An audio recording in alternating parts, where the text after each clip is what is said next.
नमस्कार दोस्तों, मैं सिद्धांत। ओलंपिक स्टडी में आपका बहुत बहुत स्वागत है। दोस्तों, आज हम पढ़ने वाले हैं डिजिटल विकास। अगर देखा जाए तो ग्रामीण परिवेश में डिजिटल विकास हम पढ़ने वाले हैं। तो क्या क्या विकास हुआ है, हालांकि बहुत ज़्यादा डिटेल में ये हमारे सिलेबस में नहीं है।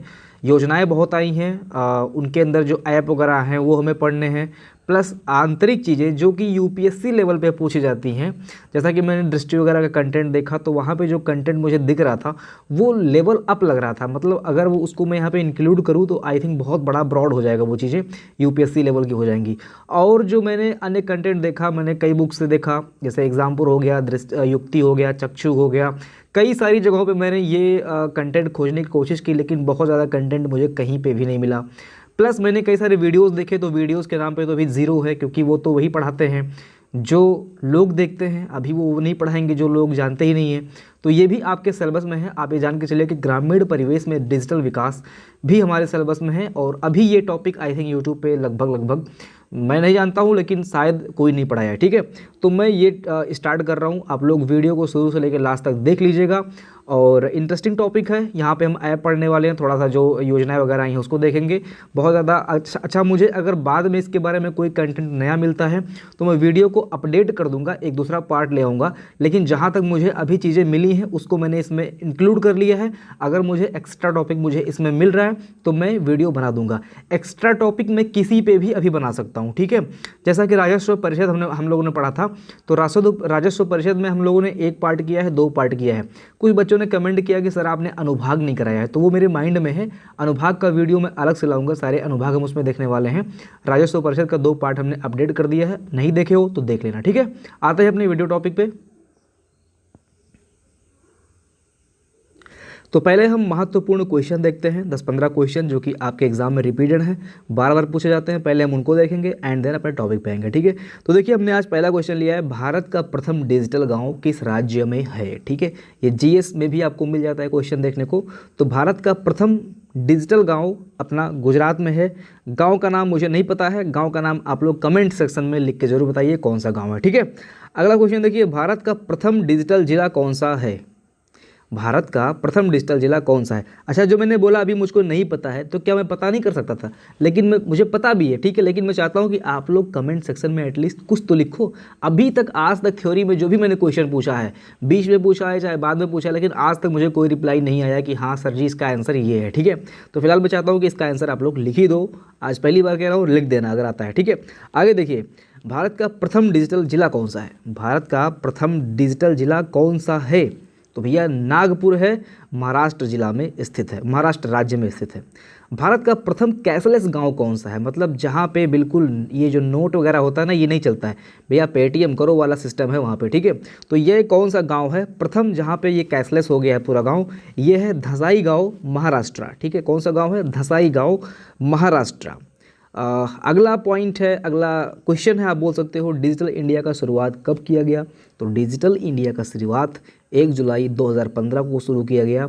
यही समझ लो कि डिजिटल इंडिया ही आपको पढ़ना है। ठीक है, इस पार्टिकुलर इस वीडियो में आपको डिजिटल इंडिया ही पढ़ना है। ठीक, तो डिजिटल इंडिया का जो शुरुआत है ये 1 जुलाई 2015 को किया गया। मोस्ट इंपॉर्टेंट क्वेश्चन है, आपके एग्जाम में टपक सकता है। डेट याद रखना 2015, यानी कि 15 ना ऊपर ना नीचे, बीच का ये मैटर है। ठीक, तो डिजिटल इंडिया का शुरुआत 2015 से स्टार्ट हुआ। तो कभी कभी एग्जाम में कन्फ्यूजन हो जाता है कि 2014, 2016, तो मैंने बता दिया ना ऊपर ना नीचे, बीच से 15। ठीक है, आगे देखिए, भारत में राष्ट्रीय स्तर पर national e governance plan NEGP की घोषणा कब की गई थी। भारत में राष्ट्रीय स्तर पर नेशनल ई गवर्नेंस प्लान, यानी कि शॉर्ट में इसको लिखते हैं NEGP।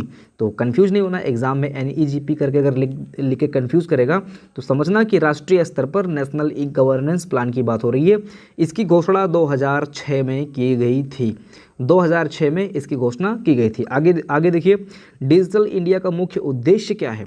तो डिजिटल इंडिया का मुख्य उद्देश्य ऑब्वियस सी बात है कि पूरे देश में इंटरनेट से, पूरे देश को इंटरनेट से कनेक्ट करना, यही डिजिटल इंडिया का मुख्य उद्देश्य है। अगला पॉइंट देखिए, भारत की आत्मा गांव में बसती है, यह किस व्यक्ति का कथन है। तो ये सभी को पता होगा, फिर भी मैंने लिख दिया यहाँ पे, महात्मा गांधी जी का ये कथन है कि भारत की आत्मा गांव में बसती है। ये गांव के पक्षधर थे और जो अंबेडकर साहब थे ये गांव के विरोधी थे, धुर विरोधी थे। उनका मानना था कि गांव में शिक्षा होती है, बेरोजगारी होती है, लोगों में असमानताएं होती हैं, ऊंच नीच होता है, लोग वहाँ पे ये सारी चीज़ें जो क्या बोलते हैं उसको, धर्मांधता होती है, ये सारी चीज़ें होती हैं वहाँ पे। इसलिए जो अम्बेडकर साहब थे वो गांव के बसने के विरुद्ध थे, ग्राम पंचायत के विरुद्ध थे, और ये महात्मा गांधी जी गांव में बसती है आत्मा भारत की, ऐसा उन्होंने बोला था। अगला पॉइंट देखिए, ग्रामीण जनता की आय दुगना कब तक करना है। ये बार बार पूछा जाता है, कई जगह आपको देखने को मिलेगा 2022। ध्यान देना, ग्रामीण जनता की आय दुगना, दुगना की बात हो रही है तो हर जगह पे दो ही दो है, ध्यान देना, है ना, दो दो दो, अब बीच में दो मत डाल देना, नहीं तो 2222 हो जाएगा। अभी ये सन आया ही नहीं है, तो 2022 222, ठीक है। तो अगला पॉइंट देखिए, देश की कुल कार्यशील जनता का कितना प्रतिशत ग्रामीण है। ध्यान देना, ये देश की कुल जनसंख्या का नहीं पूछ रहा है, ये देश की कुल कार्यशील जनसंख्या का पूछ रहा है, ठीक है। तो देश की कुल कार्यशील जनसंख्या का 72.4% ग्रामीण है, मतलब 72.4 यानी कि 72.5% लगभग जितना भारत में काम करने वाले लोग हैं उनमें से 72% ग्रामीण हैं। बाकी ये जो बच रहे हैं ये कौन से लोग हैं, ये विदेशी लोग हैं, आई थिंक, मतलब शहरी लोग हैं। आगे बढ़िए, अगला पॉइंट है दोस्तों, डिजिटल भारत का तात्पर्य। डिजिटल भारत, डिजिटल का मतलब क्या होता है, मैं एक शब्द में बोलूँ, कोई भी ऐसा कम्युनिकेशन वाला काम जिसमें हम 0101 का यूज़ करके वो कम्युनिकेशन को प्रोसेस में लाते हैं, उसी को हम बोलते हैं डिजिटल प्रोसेस, ठीक है। यानी कि पूरे भारत को हम 0 और 1 के रूप में बना दें, इसी को बोलते हैं डिजिटल भारत। तो ऐसा नहीं समझना कि आपको पूरे भारत को हमें 0101 के फॉर्म में कर देना है, ऐसा नहीं है। मैं बता रहा हूँ कि आपको चीज़ें आसान लगे कि हाँ वो डिजिटल फॉर्म में ही चीज़ों को प्रोसीड करना, कम्युनिकेशन करना, जो हमारा कार्य है इंटरनेट के माध्यम से करना, यही डिजिटल भारत है। तो भारत को डिजिटल रूप से सशक्त बनाने के लिए ग्रामीण जनता तक इंटरनेट पहुंचाना, ऑब्वियस सी बात है कि शहरों में इंटरनेट तो पहुंच चुका है, लेकिन ग्राम तक गाँव, एक एक गाँव, छोटे छोटे गाँव जो दूर दराज गाँव हैं, भाई राजस्थान में कितने कितने दूर हैं, तमिलनाडु में जाओगे तो वहाँ पे कितने दूर गांव रहते हैं, मतलब हर एक पॉइंट पे देश के अंतिम छोर तक डिजिटल का जो डिजिटल इंडिया का जो एक स्टेप है इंटरनेट पहुंचाना, वो पहुंचा दिया जाए, ठीक। तो यही है डिजिटल भारत का तात्पर्य। अगला पॉइंट देखिए, डिजिटल इंडिया ये एक महत्वाकांक्षी योजना है।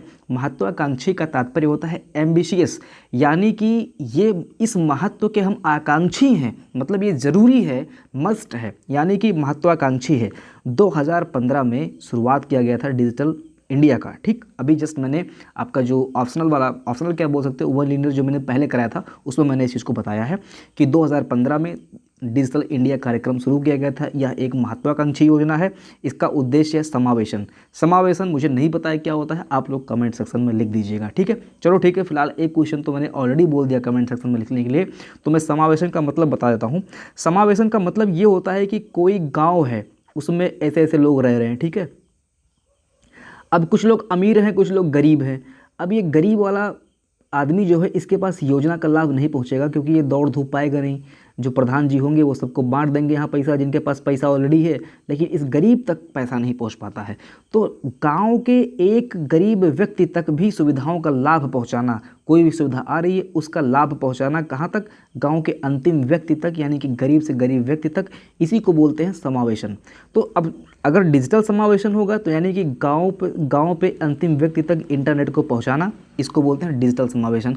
ऐसे ही किसी कृषि समावेशन, यानी कि कृषि से संबंधित योजनाओं का गरीब से गरीब व्यक्ति तक पहुंचाना कृषि समायोजन हो गया। तो इसी को बोलते हैं समावेशन, ठीक है, समायोजन नहीं समावेशन, ठीक है। आगे देखिए, अगला पॉइंट है राष्ट्रीय स्तर पर 2006 में NEGP, अभी जस्ट मैंने वन लाइनर में बताया था, राष्ट्रीय स्तर पर 2006 में NEGP यानी कि नेशनल ई गवर्नेंस घोषित किया गया था।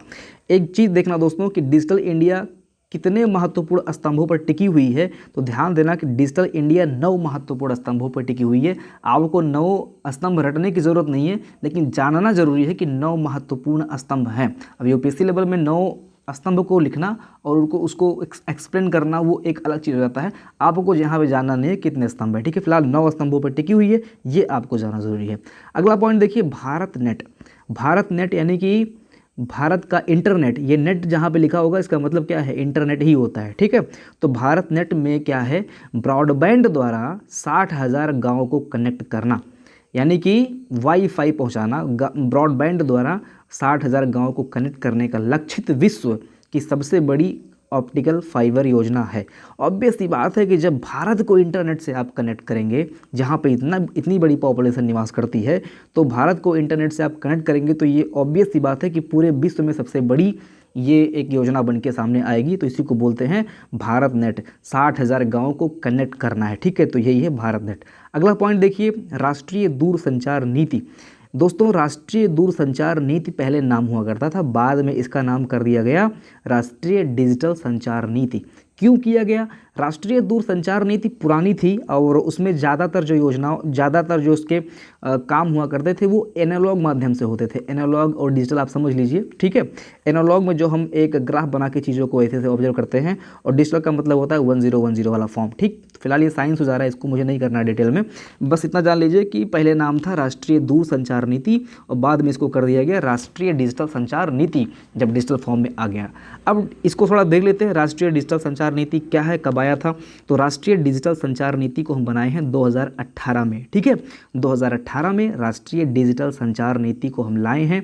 इसका उद्देश्य है कि डिजिटल सशक्तिकरण, मतलब डिजिटल यानी कि इंटरनेट को मस्ट करना, सशक्तिकरण इसको बोलते हैं, मस्ट करना बोलते हैं, ठीक है, मस्ट करना बोलते हैं इसको, सशक्तिकरण। अगला पॉइंट है सभी के लिए ब्रॉडबैंड। वही मैंने बोला कि मस्ट करना है तो सभी के लिए होगा। 4 मिलियन अतिरिक्त रोजगार, ठीक है। जब इंटरनेट आएगा, गांव में सुविधाएं पहुंचेंगी, जो ये आजकल सुविधा केंद्र वगैरह खुल रहे हैं, ये सब खुलेंगे, तो 4 मिलियन अतिरिक्त रोजगार जो है हमारा डिजिटल के माध्यम से जनरेट होगा। सर्वव्यापी, लचीली, सुरक्षित, किफ़ायती डिजिटलकरण। और इसके बाद में इसमें 3 मिशन थे, ध्यान देना, 3 मिशन हैं फिलहाल। भारत को जोड़ना, भारत को आगे बढ़ाना और भारत को सुरक्षित रखना, ठीक है। भारत को पहले जोड़ना एक दूसरे से, भारत को फिर आगे बढ़ाना, इनको आगे बढ़ाना, और इसके बाद में इनको सुरक्षित रखना। यही 3 मिशन राष्ट्रीय डिजिटल संचार नीति के अंतर्गत आते हैं, जो 2018 से प्रभावी है। अगला पॉइंट देखिए, 2022 में इनका लक्ष्य क्या है इस नीति का। 2022 में इनका लक्ष्य है कि 50 Mbps। अब ये 50 Mbps फिलहाल लिखा हुआ होता है, आइडियल ये होता है कि हाँ इतना मिलना चाहिए, लेकिन क्या है कि हमारे यहाँ टावर कम है, डिस्टेंस ज़्यादा है, तो इसीलिए 50 Mbps मिल नहीं पाता है। फिलहाल मिलना कितना चाहिए? 50 Mbps डेटा मिलना चाहिए। इसके बाद में शैक्षणिक विकास संस्थान खोलना, इसके बाद भारत नेट, इसी के अंतर्गत भारत नेट आया था, ठीक है, राष्ट्रीय डिजिटल संचार नीति के अंतर्गत। इसके बाद में फिर है ग्राम नेट, ग्राम स्तर पर काम करना इंटरनेट, नगर नेट मतलब नगर स्तर पर काम करना, और जन वाईफाई यानी कि सभी के पास वाईफाई की सुविधा पहुंचाना, जन जन तक वाईफाई सुविधा पहुंचाना। ये सब कार्यक्रम किसके अंतर्गत आते हैं? ये सारे कार्यक्रम जो हैं राष्ट्रीय डिजिटल संचार नीति के अंतर्गत आते हैं।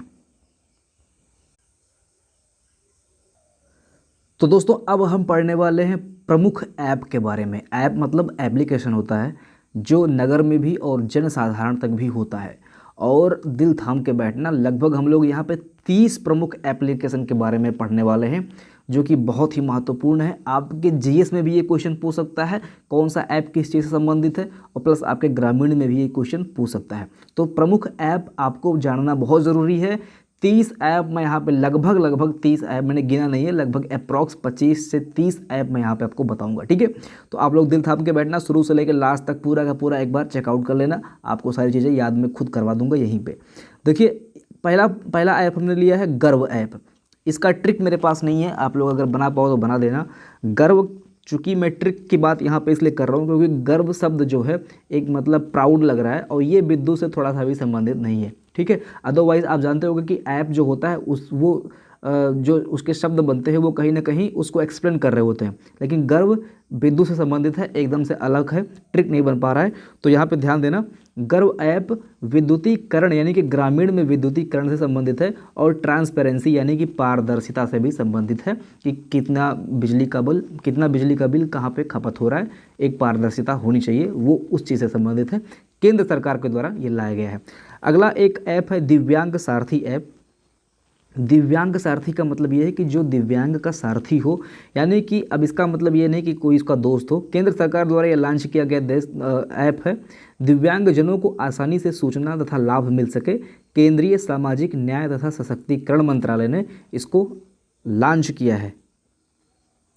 केंद्रीय सामाजिक न्याय एवं सशक्तिकरण के लिए इसको लॉन्च किया गया है या फिर केंद्रीय सामाजिक न्याय या सशक्तिकरण मंत्रालय के द्वारा लॉन्च किया गया है, ये आप देख लेना, कोई बहुत बड़ी बात नहीं, बस आपको इतना समझना है कि दिव्यांगजनों को आसानी से सूचना तथा लाभ मिल सके, इसीलिए दिव्यांग सारथी ऐप लॉन्च किया गया है। अगला पॉइंट देखिए, ये है ई सनद।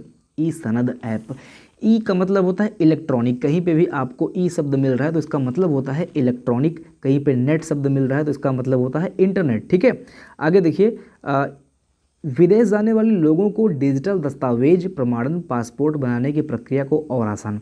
अब जब सारे के सारे दस्तावेज अगर डिजिटल हो जाएंगे तो जहाँ जाओगे आप तो भैया आधार कार्ड लाओ, तो अगर डिजिटल दिखा दोगे यानी कि हमने फ़ोटो खींच के रखा हुआ है, दिखा देंगे डिजिटल फॉर्म में तो हमारा काम चल जाएगा। तो क्या हुआ, काम आसान हो गया। ऐसे ही जब विदेश जाने का जो प्रोसेस है उसको हम अगर डिजिटलाइज्ड कर देंगे तो हमारा जो पासपोर्ट वगैरह का प्रक्रिया है वो भी आसान हो जाएगा। तो ये जो पॉसिबल है ये ई सनद ऐप के माध्यम से पॉसिबल है। ठीक है, अगला पॉइंट देखिए, ये है प्रिया सॉफ्ट ऐप। प्रिया सॉफ्ट ऐप, प्रिया में अगर आप प्रिया का नाम लिखोगे तो सॉरी जस्ट आर पहले आ गया, देखिए पी होता है, आर होता है, आई करके। अब हमें इससे मतलब नहीं है, लेकिन मैं इतना जानता हूँ कि पंचायती राज, कुछ ऐसे लिख रहा है कि नहीं लिख रहा है, पंचायती राज। तो प्रिया का मतलब क्या है, पी आर पकड़ना है आपको, ये पंचायती राज से संबंधित ऐप है। अब इसमें क्या है, प्रिया सॉफ्ट का मतलब ये समझ लेना, सॉफ्ट मतलब होता है सॉफ्टवेयर, ठीक है, कुछ और नहीं, सॉफ्ट का मतलब मुलायम नहीं, सॉफ्ट का मतलब सॉफ्टवेयर। ठीक है, प्रिया सॉफ्ट ऐप, देखिए पंचायती राज से संबंधित सभी दस्तावेजों का संकलन, पंचायती राज से संबंधित सभी A to Z दस्तावेजों का संकलन यानी कि प्रमाणन, यानी कि जो उसका जो उपयोग है, वो उपयोग बोल सकते हो या क्या बोल सकते हो, चलो ठीक है, जो भी बोलना बोल दो आप, ज़्यादा हिंदी और अंग्रेजी के चक्कर में गड़बड़ हो जाता है। यानी कि पंचायती राज से संबंधित सभी दस्तावेजों का संकलन यानी कि प्रमाणन। अब जब ये प्रमाणित है यहाँ पे तो यही बोलते हैं, इसी को हम ई पंचायत दस्तावेज ऐप। सारे के सारे दस्तावेज पंचायत से संबंधित इस पे एप्लीकेबल होते हैं, चाहे वो ग्राम पंचायत से संबंधित हो चाहे वो आगे नहीं, लेकिन हाँ शायद ग्राम पंचायत से ही संबंधित है, आगे का मुझे नहीं पता है, ऑब्वियस सी बात है, लेकिन पंचायत लिखा हुआ है तो सारे के सारे पंचायत के दस्तावेज इस पे अवेलेबल होंगे, इसीलिए इसको बोलते हैं ई पंचायत दस्तावेज ऐप। ठीक है, अगला पॉइंट देखिए, ये है तरंग ऐप। तरंग ऐप, तरंग का मतलब क्या होता है, तरंग अगर आप जानेंगे, जस्ट 1 सेकेंड, ये क्या आ गया,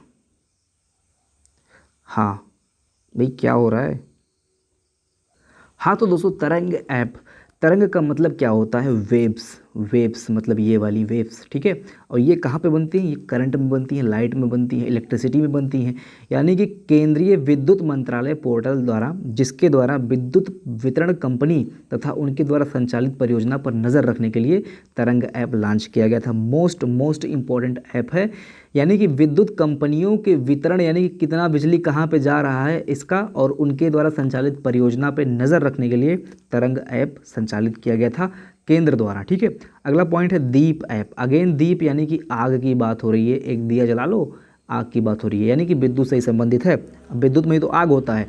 यह विद्युत मंत्रालय का ई नीलामी ऐप है, ई नीलामी ऐप है यानी कि इलेक्ट्रॉनिक नीलामी ऐप है।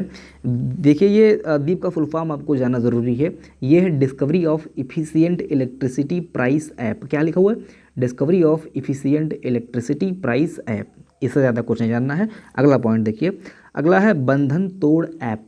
बंधन तोड़ ऐप यानी कि ये है देखिए बिहार सरकार द्वारा जनता को रूढ़ियों के बंधन से मुक्त कराना। आपको पता है कि अगर हम सबसे पिछड़े राज्य की बात करेंगे रूढ़ियों से संबंधित या फिर जो वहाँ पे सामाजिक व्यवस्था है उससे संबंधित, तो बिहार का नाम ऊपर आ ही जाता है। तो यहाँ पे वहाँ पे दहेज प्रथा, हालांकि ये तो यूपी में भी अभी भी है, बाल विवाह, असमानता, तो ये सारी चीज़ें अभी भी वहाँ पे बंधन बना के बनी पड़ी हैं रूढ़िवादियों से। तो उन्हीं को जागरूक करने के लिए, उन सब चीज़ों से लोगों की मानसिकता को मुक्त करने के लिए बंधन तोड़ ऐप बिहार सरकार ने लॉन्च किया है। ठीक है, अगला देखिए, अगला है उमंग ऐप। उमंग ऐप जो है ये केंद्र और राज्य सरकार दोनों के माध्यम से चलाया जा रहा है। सभी सरकारी सुविधाओं को और उनके वितरण को मोबाइल के माध्यम से अंतिम व्यक्ति तक पहुंचाना, यानी कि सुविधाओं को समावेशन अंतिम व्यक्ति का, जब भी कहीं पे अगर ये शब्द आ रहा है अंतिम व्यक्ति तक पहुंचाना, तो उसका मतलब क्या है, समावेशन। ठीक है, तो यानी कि सभी सरकारी सुविधाओं को और उनके विवरणों को मोबाइल के माध्यम से अंतिम व्यक्ति तक पहुंचाना उमंग ऐप के माध्यम से होता है। कंफ्यूज नहीं होना है, उमंग, बंधन और ये तरंग, देखिए तीनों एक जैसा लग रहा है। तो बंधन की जब बात आएगी तो बिहार राज्य से, तरंग की जब बात आएगी तो ये इलेक्ट्रिसिटी से संबंधित है, और जब उमंग की बात आएगी तो सरकारी सुविधाओं को अंतिम व्यक्ति तक पहुंचाना। कंफ्यूज नहीं होना है, ठीक है। अगला पॉइंट देखिए, अगला ऐप है दीक्षा ऐप। दीक्षा ऐप मानव संसाधन विकास मंत्रालय द्वारा शिक्षकों की जीवन शैली को डिजिटल बनाने के लिए, शिक्षक मतलब शिक्षक, जैसा आज मैं शिक्षक हूँ, मैं मोबाइल से पढ़ा रहा हूँ, आप लोग इंटरनेट के माध्यम से पढ़ रहे हो, यानी कि क्या हुआ, ये डिजिटलाइजेशन हो गया। तो ये दीक्षा ऐप क्या है, जो नहीं जानते हैं, मानव संसाधन विकास मंत्रालय द्वारा शिक्षकों की जीवन शैली को डिजिटल बनाने की कोशिश, यानी कि जो प्राइमरी स्तर पर टीचर हैं, जिनको नहीं पता है ग्रामीण लेवल पे भी, तो ये दीक्षा ऐप उनको हेल्प करेगा, ठीक है। अगला पॉइंट देखिए, हमराज ऐप। हमराज ऐप, भारतीय सेना ने अपने सेवारत जवानों को अपनी पोस्टिंग, ड्यूटी एवं प्रोन्नति से संबंधित जो भी उनका डेटा होगा वो हमराज ऐप पे मिलेगा। यानी कि हमराज ऐप आपको लगाना है भारतीय सेना से संबंधित है, ध्यान देना, भूल सकता है क्योंकि कुछ अलग सा लग रहा है। तो हमराज भारतीय सेना ने अपने सेवारत जवानों को अपनी पोस्टिंग, ड्यूटी तथा प्रोन्नति से संबंधित जो भी उनका डेटा वगैरह होगा, कम्युनिकेशन वगैरह होगा, वो हमराज ऐप के माध्यम से होगा। अगला पॉइंट देखिए, समाधान ऐप। ये बहुत ही महत्वपूर्ण ऐप है, समाधान ऐप, ये याद रखना। इसको मैंने स्टार्टिंग में आई थिंक या फर्स्ट या सेकंड चैप्टर में पढ़ा दिया था। समाधान ऐप, ये ध्यान दीजिए यहाँ पे क्या लिखा हुआ है, 22 चुनाव आयोग के द्वारा ये लॉन्च किया गया था।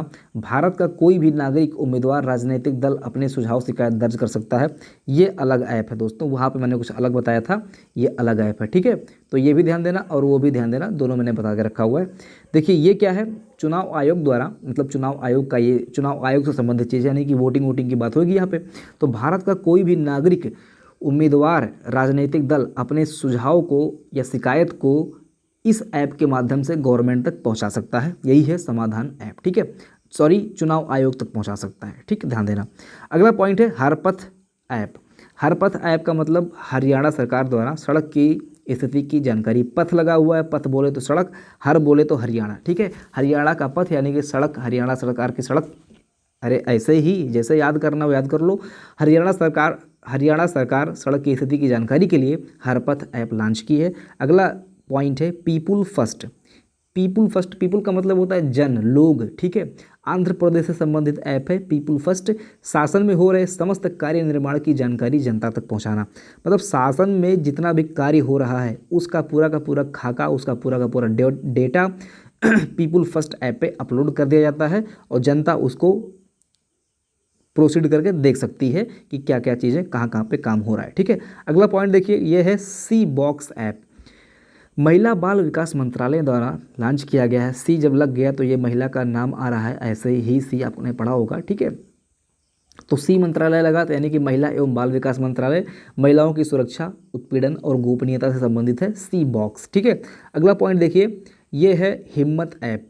हिम्मत ऐप में यह है कि यह महिलाओं की सुरक्षा प्रदान करने के लिए है, दिल्ली सरकार द्वारा लॉन्च किया गया है और यूपी, एमपी, बिहार, हरियाणा में भी ये चीज़ें आ गई हैं, ये ऐप आ गया है।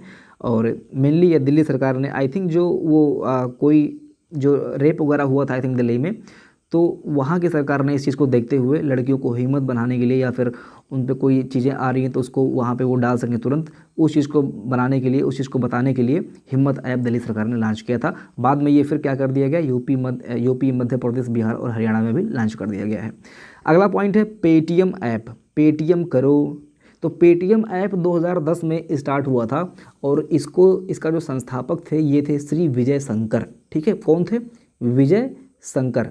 और कैशलेस विनिमय को मजबूत करना, यानी कि हम हाथ से पैसा ना देके मोबाइल से पैसा दे दें। बैंकिंग सिस्टम यूज, इसमें बैंकिंग की भी उपयोगिता आ जाएगी, यानी कि बैंक भी कार्यप्रणाली में आ जाएगा, डिजिटल समावेशन भी हो जाएगा, डिजिटल काम भी हो जाएगा। तो कैशलेस विनिमय को मजबूत, 3 करोड़ से ज़्यादा उपभोक्ता अभी तक पेटीएम ऐप के हो चुके हैं। अगला पॉइंट देखिए, अगला है भीम ऐप, ठीक। Bharat internet for money, most important इसका जो फुल फॉर्म में ये भी आपको ध्यान रखना है, भारत इंटरनेट फॉर मनी। नोटबंदी के बाद में इसको लॉन्च किया गया था नकदी रहित विनिमय को सरल बनाने के लिए। इसमें कुछ पॉइंट मैं और ऐड करने वाला था लेकिन मैं भूल गया, बाद में इसको मैंने अपडेट नहीं किया, तो आप लोग गूगल कर लेना, बहुत सारे डेटा आपको मिल जाएंगे भीम ऐप से संबंधित। अगला पॉइंट है जीएसटी ऐप, ठीक है। ये जीडीपी नहीं है, ध्यान देना, जीएसटी लिखा हुआ है। जीएसटी का मतलब ऑब्वियस सी बात है टैक्स से संबंधित कोई चीज़ है, ठीक है।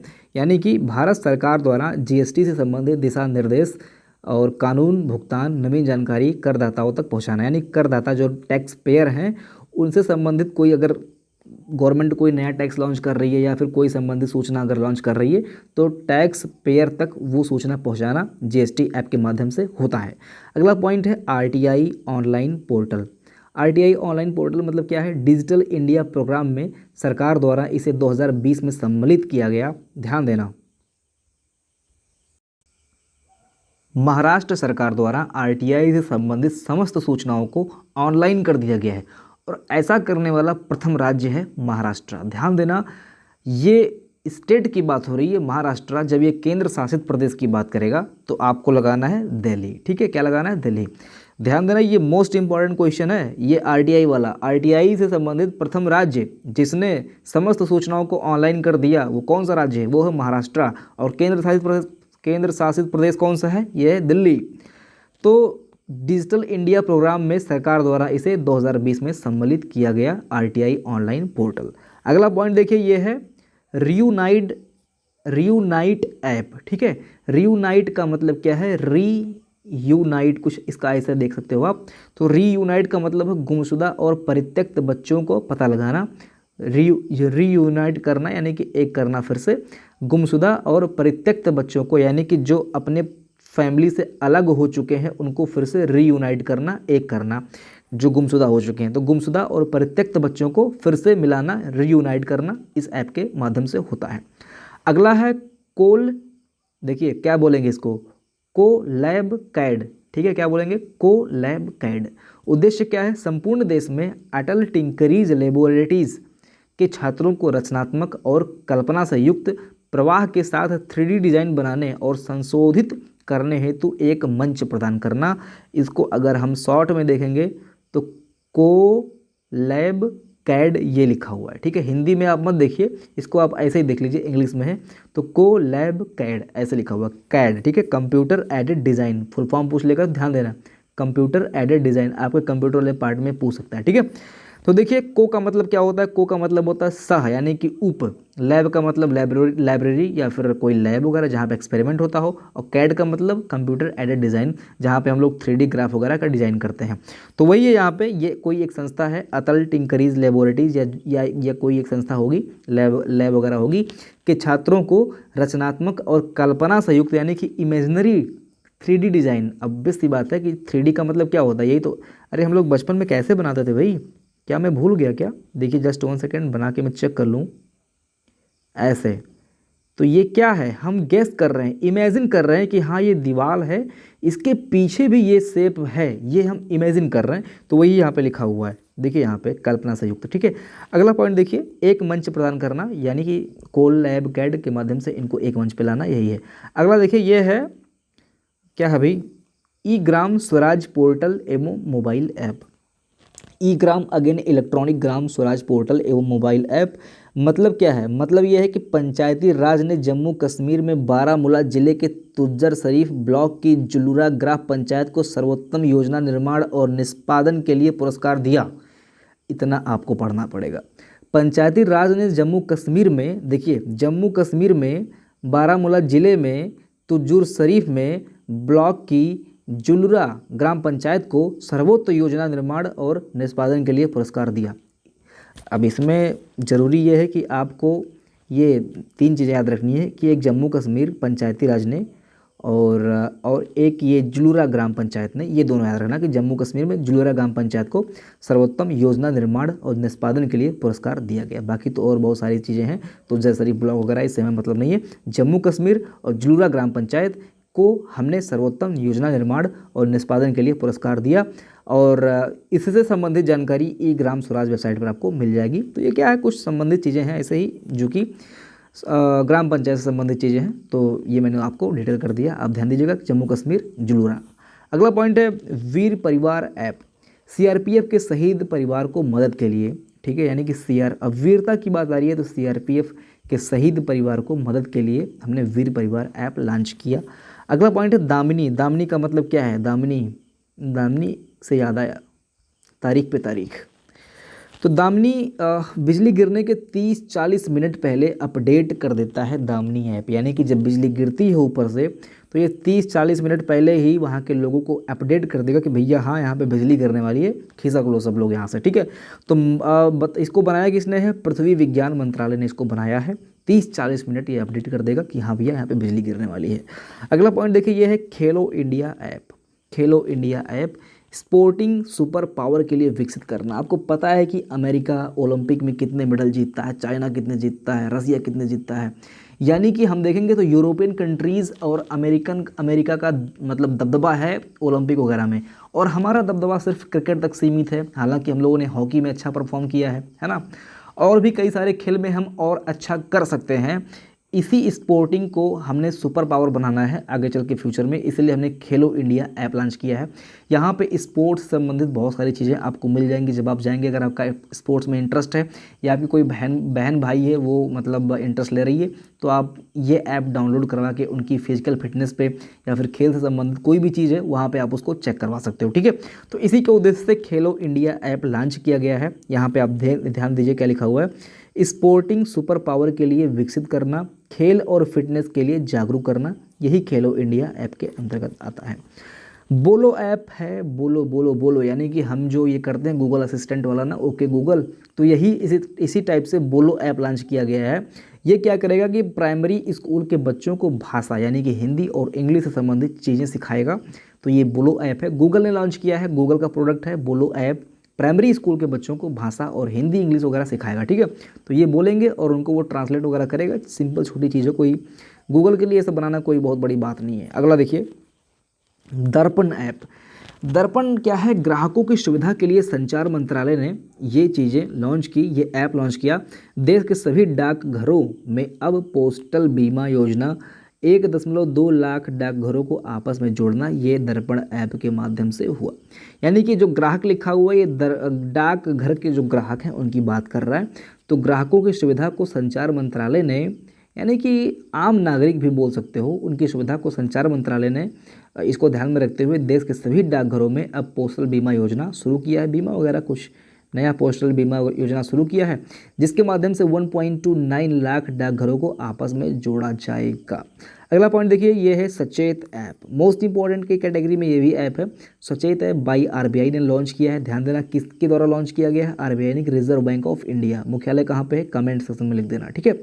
चिट फट कंपनी पर नकेल कसने के लिए लोगों को जागरूक करना, यानी कि जो चिट फट कंपनियां है ना, आती हैं भैया डबल कर देंगे है ना, पैसा जमा करो हमारे पास, तो यही चिट फट कंपनी पर नकेल कसने के लिए आरबीआई ने सचेत, यानी कि लोगों को जागरूक करने के लिए, सचेत करने के लिए सचेत ऐप ही लॉन्च कर दिया कि लोग जागरूक रहें, चिट फट कंपनी के चक्कर में ना फंसे भाई। डबल एक का डबल जो करते हैं वही, ठीक है। अगला देखिए, ये मैंने कुछ यहाँ पे लिए हैं। उत्तर प्रदेश में कुछ टोल फ्री नंबर है, यानी कि हर स्टेट में टोल फ्री नंबर होता है, लेकिन हमको पढ़ना है सिर्फ उत्तर प्रदेश का।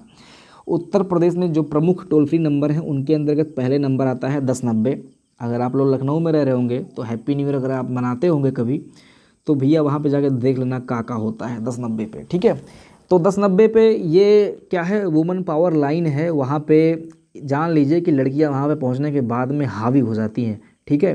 तो भूल के भी मत ले जाना, वहाँ पे पूरा उनका कंट्रोल चलता है। आप उनको दबा नहीं सकते हो, आप उनको वहाँ पे डांट नहीं सकते हो, कंट्रोल पूरा उन्हीं के हाथ में होता है। तो 1090 वुमेन पावर लाइन से संबंधित है। 15 नवंबर 2012 को ये लॉन्च किया गया था। महिलाओं को तत्काल पुलिस सुरक्षा, मतलब गए वहाँ पर झगड़ा वगड़ा हुआ, एक आध थप्पड़ तुम कस दिए भूल के, फ़ोन कर देगी, टांग ले जाएंगे तुमको, तो ध्यान से, ठीक है। तो महिला को तत्काल पुलिस सहायता प्रदान करने के लिए 15 नवंबर 2012 को वुमेन पावर लाइन 1090 लॉन्च किया गया था। इसका मुख्यालय कहाँ पे है?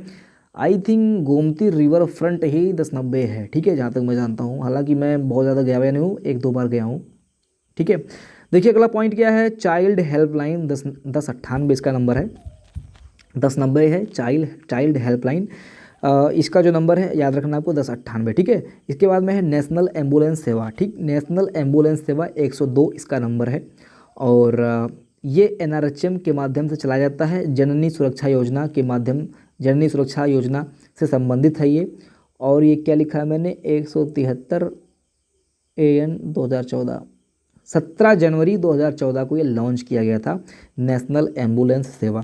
देखिए जब आप 102 डायल करते हो तो जो केंद्र सरकार चलाती है ना एम्बुलेंस, वो आपके पास पहुंचेगा, और जब आप 112 डायल करोगे तो जो राज्य सरकार चलाती है वो आपके पास पहुंचेगा, बस इतना जान लो, ठीक है। और जो केंद्र सरकार चलाती है वो आपका जो 17 जनवरी 2014 में लॉन्च किया गया था, और जो यूपी सरकार चलाती है इसका जो लॉन्च है ये मैंने लिखा ही नहीं है क्या, चलो ठीक, कोई मतलब नहीं है फिलहाल, तब फिर आप लोग सर्च कर लेना। ये यूपी सरकार के द्वारा, अच्छा पहले इसका नाम जो है ये पहले 100 था भाई, सरकार आई थिंक जब समाजवादी सरकार थी तो उन्होंने इसको लॉन्च किया था, लेकिन बाद में योगी जी आए और बोले ना 100 नहीं अब 112 रहेगा, और उन्होंने तर्क दिया कि 112 पूरी दुनिया में यूनिवर्सल नंबर है, मतलब 112 जब आप डायल करोगे तो ये पूरी दुनिया में ये मतलब क्या है, ये तत्काल सुविधा पहुंचाती है 112, यानी कि इसी तर्ज पे इन्होंने यूपी में भी 112 लॉन्च कर दिया गया, इसी यूनिवर्सल तर्ज पे। तो लोग कहते हैं कि मतलब इनको बिगाड़ा, मतलब समाजवादी जो इन्होंने 100 नंबर डायल किया था तो इन्होंने कहा नहीं 112 होगा, इसका मतलब उन्होंने तर्क ये दिया कि जो यूनिवर्सल नंबर है उसको हम यहाँ पे अप्लीकेट क्या बोलते हैं उसको, उसी को लागू कर दे रहे हैं, ठीक है। अगला देखिए ये है डायल 170 सेवा, यानी कि 170 डायल करने के बाद में क्या सेवा मिलती है, ये है गाँव या घर तक चिकित्सा सेवा पहुँचाना। चिकित्सा यानी कि हेल्थ से संबंधित जो सुविधा है, अगर आप 170 डायल करते हो तो गांव या घर तक चिकित्सा सेवा पहुंच जाएगी। अब भैया इसके बारे में मैं कंफर्म नहीं हूं, ना मैंने कभी डायल किया है, ना मैंने कभी डायल किसी के बारे में सुना है। 170 नंबर है, कभी बैठे हो खाली तो आप डायल करके देख सकते हो, उनसे बोल देना भैया एक कम्बीफ्लॉम टैबलेट चाहिए, देखो लाते कि नहीं लाते हैं। ये पीपीपी मॉडल पे बेस्ड है, यानी कि पब्लिक प्राइवेट पार्टनरशिप, तो ऑब्वियस सी बात है अगर यहाँ पे प्राइवेट सिस्टम जुड़ा हुआ है तो हो सकता है कम्बीफ्लॉम आपका पहुँचा भी दें, यानी कि पब्लिक होता यानी कि गवर्नमेंट होती तो मैं ना भी कह सकता था, लेकिन एक बार आप चेक कर सकते हो। ये लॉन्च किया है आपका 18 नवंबर 2016 में, 2016 में 18 नवंबर को ये डायल 170 आया है। अगला देखिए भारत का कुछ इंपॉर्टेंट पॉइंट यहाँ पे मैंने लिख रखे हैं। भारत का टेकेड यानी कि टेक, ठीक है, टेकेड ऐसे, तो यहाँ पे आपने देखा कि ये टेक वर्ड आया है, टेक का मतलब होता है टेक्नोलॉजी, ठीक है। भारत का टेकेड यानी कि इंडियाज़ टेकेड देश के लिए बड़े अवसर प्रस्तुत करता है। आने वाले दशक का टेकेड यानी कि तकनीक का दशक होगा, यानी कि हमारा जो आने वाला दशक होगा ये हम टेक्नोलॉजी में कुछ खतरनाक कर देंगे, कुछ ऐसा, यानी कि आर्टिफिशियल इंटेलिजेंट वगैरह के साथ काम करने लगे। वही बोल रहा है कि अगला जो दशक होगा ये इंडिया का टेकेड होगा, भारत का टेकेड होगा। तो टेकेड का मतलब यही है, मे भी आपसे एग्जाम में पूछ ले कि क्या तात्पर्य है इसका। अगला पॉइंट है आरोग्य सेतु। जब जो नहीं जानता होगा उसको मैं क्या बताऊं, फिलहाल बस इतना जान लीजिए, कोविड-19 के दौरान जन समाधान के लिए इसको लॉन्च किया गया था, बाकी यूज नहीं किए हो तो भाई शायद आप डिजिटल से जुड़े नहीं हो। अगला पॉइंट देखिए, ये है डिजिटल इंडिया। ध्येय वाक्य इसका क्या है, मैंने ये स्टार्टिंग में नहीं बताया था, शुरू मैंने डिजिटल इंडिया के बारे में बात किया था कि हाँ 2015 में लॉन्च किया गया था, न आगे न पीछे, बीच में, ठीक है। देखिए 1 जुलाई 2015 को लॉन्च किया गया था। इसका ध्येय वाक्य आपको याद रखना है, power to empower. Power to empower मतलब आप बोलोगे ना, जो जबड़ा होता है ना, जबड़े में पेन होने लगता है, लगातार कंटिन्यू बोलना 30 मिनट तक चिल्ला के लगातार बोलना बिना पानी के, आप सोच सकते हो कि हालत क्या होती है। आप लोगों के लिए इतना कर रहा हूँ यार, मतलब आप लोगों से अगर मैं कहूँगा कि शेयर कर दो तो आप लोग ये समझते हो कि भाई जैसे सब लोग बोल रहे हैं वैसे ये भी बोल रहा है, लेकिन अगर आप देखोगे ना तो मेहनत जो मैं कर रहा हूँ 30-40 मिनट लगातार बोल रहा हूँ बिना किसी डाइवर्जन के, बिना किसी फालतू के बात के, तो ये चीज़ें बड़ी मेहनत मांग रही है। पूरा गला सूखा हुआ, पानी भी तक नहीं पिया हूँ, ठीक है। पर्सनल बात कर रहा हूँ आपसे, तो इसको शेयर कर देना, एक आध दोस्तों को बता देना एटलीस्ट, मत शेयर करना, बेइज्जती आपकी होती है कि कहाँ पर शेयर करें, तो लेकिन जो आपका फ्रेंड होगा, आपके अगल बगल में जो लोग रहते हैं उनको ये चैनल तुम सजेस्ट कर सकते हो, इतना तो कर सकते हो भाई मेरे लिए यार, कर देना भाई, ठीक है। अगला देखिए, कर देना भाई, ये मैंने बोला, कर दे भाई नहीं बोला हूँ, कर देना भाई, कर देना भाई, ठीक है, ध्यान देना, शब्द मिसमैच मत करना। आगे देखिए, अगला पॉइंट है डिजिटल इंडिया, वो मैंने बता दिया। ध्यान देना, इसका जो मंत्रालय है ये है इलेक्ट्रॉनिक और सूचना मंत्रालय, यानी कि वित्त मंत्रालय, दोनों ने मिलकर इसको बनाया है, डिजिटल इंडिया इसको लॉन्च किया है। कौन सा मंत्रालय है, इलेक्ट्रॉनिक और सूचना मंत्रालय प्लस वित्त मंत्रालय, ठीक है। अगला एक पॉइंट आपको याद रखना है, जैम ट्रिनिटी। जैम में जस्ट 1 सेकंड, हाँ, जैम ट्रिनिटी में आपको जे फॉर जनधन और ए फॉर आधार और एम फॉर मोबाइल, ठीक है। एग्जाम में आपसे पूछ सकता है कि जैम का तात्पर्य क्या है, तो ये आपको फुल फॉर्म याद रखना है, तीनों का मतलब, ठीक। अगला आपको एक फुल फॉर्म और याद रखना है कि यह है UIDAI, आपके आधार कार्ड का जो नंबर होता है UIDAI नंबर होता है, unique identification authority of India. ये आपको एक यूनिक आइडेंटिफिकेशन प्रोवाइड करता है। यहाँ पे आपका हाथ का जो पंजा वगैरह होता है वो लिया जाता है, आपकी आँख की जो रेटिना वगैरह होती है उसको लिया जाता है, बायोमेट्रिक किया जाता है। इसका मतलब आप एक नागरिक हो, आपका जो डिटेल है वो इंडिया के एक रजिस्टर में दर्ज हो चुका है। कभी भी इंडिया में अगर आप चोरी डकैती करते हो, भाग जाते हो, तो वो आपका चेहरा आपके डिटेल के साथ में गवर्नमेंट अपने आप पता लगा सकती है। यही है यूनिक आइडेंटिफिकेशन, ठीक है। अब देखिए दोस्तों, इस चैप्टर से संबंधित आई थिंक जो डिजिटल विकास मैंने अभी कराया है, इससे संबंधित सारी की सारी चीज़ें लगभग मैंने करा दी हैं। एक्स्ट्रा कंटेंट अगर मुझे कहीं पे भी मिला तो मैं इसका सेकंड पार्ट भी बना दूंगा, आप लोग तैयार रहें। दोस्तों आपको मैं बता दूं कि जस्ट थ्योरी कंप्लीट कराने के बाद में हम पूरा का पूरा फोकस MCQ पे करेंगे, और मैं उम्मीद करता हूं कि थ्योरी में आप लोग इंटरेस्ट नहीं लिया, लेकिन MCQ में आप कंप्लीट इंटरेस्ट लेंगे।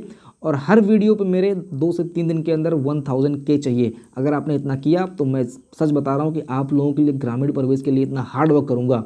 अगर आप लोगों ने 1K पहुँचा दिया हर एक वीडियो पे 2-3 दिन के अंदर, तो ग्रामीण परिवेश के लिए मैं तो खुद हार्ड वर्क करूँगा, ठीक है, आप लोगों के लिए।